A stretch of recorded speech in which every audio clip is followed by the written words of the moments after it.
Rome had iron-disciplined legionaries and emperors with gold-plated egos. Yet some nights the most useful soldier wore a spiked collar and padded on 4 paws. Meet the Roman war dog, the furry alarm that could ruin a midnight ambush before it began. Picture this. You creep through frontier scrub, heart punching at your ribs. A twig snaps.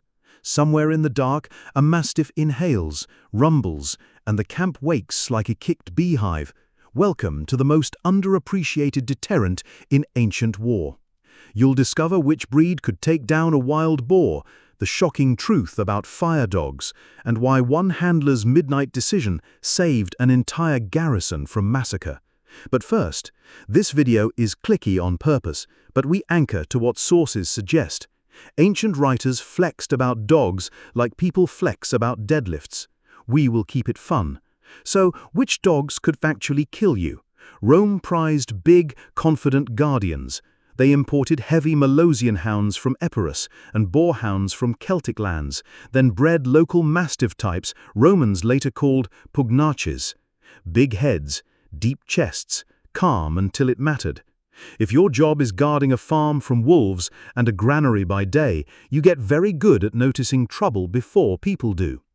Farm gurus like Varro and Columella recommend serious guard dogs with cropped ears, big jaws, and spiked collars to stop wolves from getting a throat hold.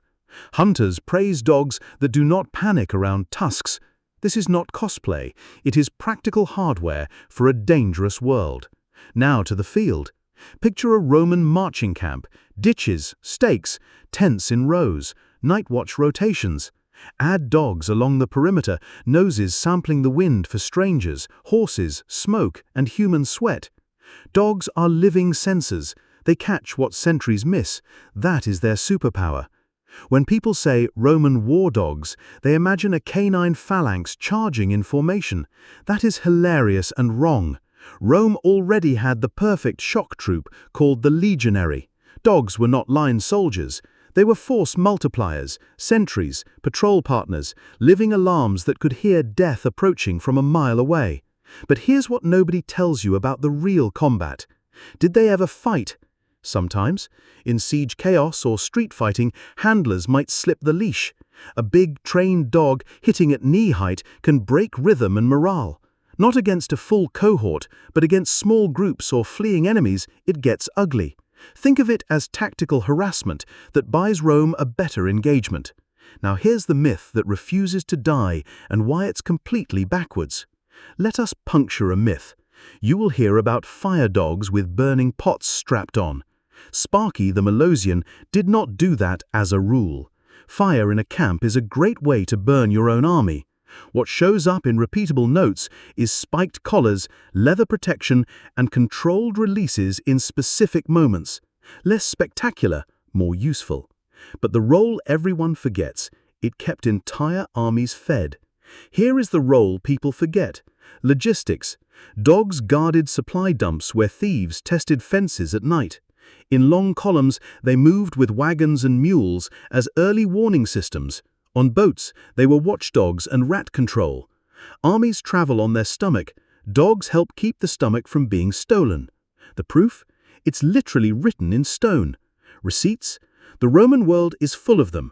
The cave Canem mosaic at Pompeii, inscribed collars that read, "Hold me, lest I flee." Poets bragging about Molossians, farmers writing manuals that read like gear reviews. Rome did not invent military dogs, but it scaled the habit across farms, villas, forts, and frontier towns. But beyond war, these dogs changed Roman hearts in ways you wouldn't expect. Camp life with dogs is pure morale. A guardian becomes a foot warmer under a cloak and a vacuum near the cook tent. Soldiers sneak scraps. The centurion pretends to be stern, then scratches ears when nobody looks. A wagging tail after a frozen watch lifts spirits like nothing else. Armies win with logistics, sure, but they march better with companionship.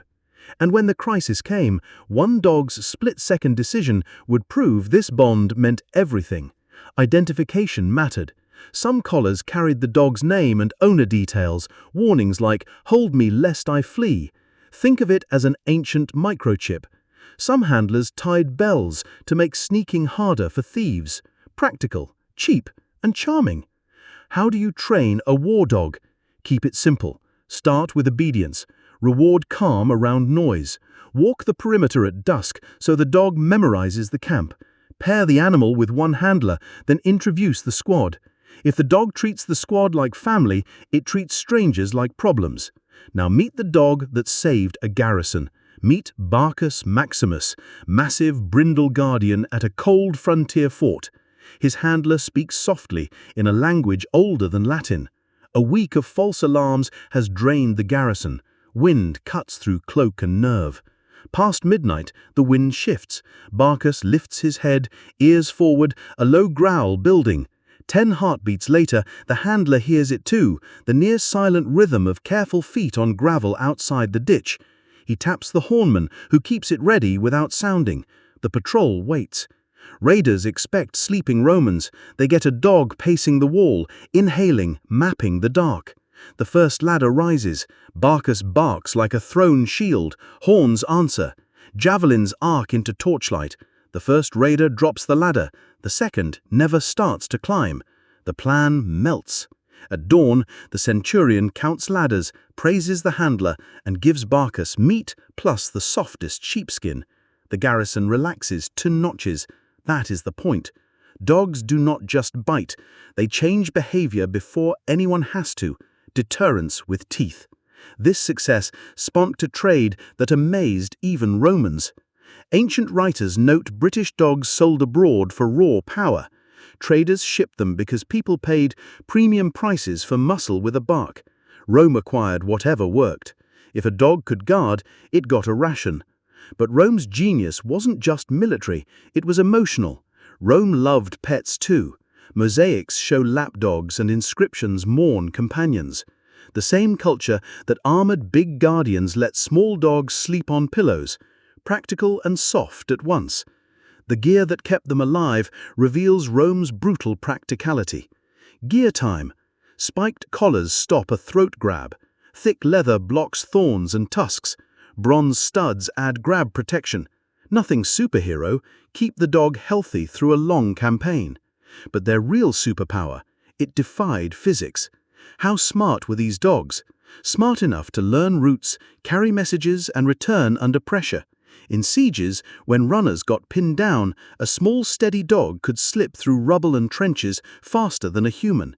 If you have tried to catch a determined dog, you know. Good luck, enemy scouts. Rome didn't invent this, but what they did was revolutionary. Context matters. Egyptians kept hunting dogs long before Rome. Greeks praised Laconian hounds. Many armies used dogs. Rome's trick was systematizing. If an idea kept grain moving and camps safe, Rome repeated it on every frontier for generations.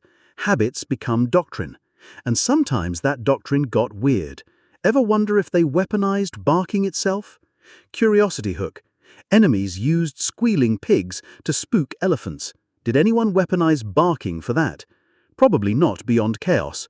But the Romans definitely weaponized sound at night. A choir of dogs around a fort is an alarm clock nobody sleeps through. The ending? It's still happening today. Legacy. After the empire fell, big guardian dogs lived on in farmsteads and castles. Centuries later, militaries formalized canine units for sentry duty, tracking, and detection. Technology changes. Noses still win. The Roman recipe survives. If dogs at war make you uneasy, it should. Many handlers treated them as partners. Respect shows in inscriptions. The best results came from trust. Before we wrap, 2 quick tips from Roman farm nerds. Feed for brains, not bulk. Walk the perimeter together at dusk so the routine sticks. If this tour made you grin, you'll like what we do here. We pick details that make ancient history feel alive and leave the dust behind. Subscribe for more stories where sources meet spectacle. Final question.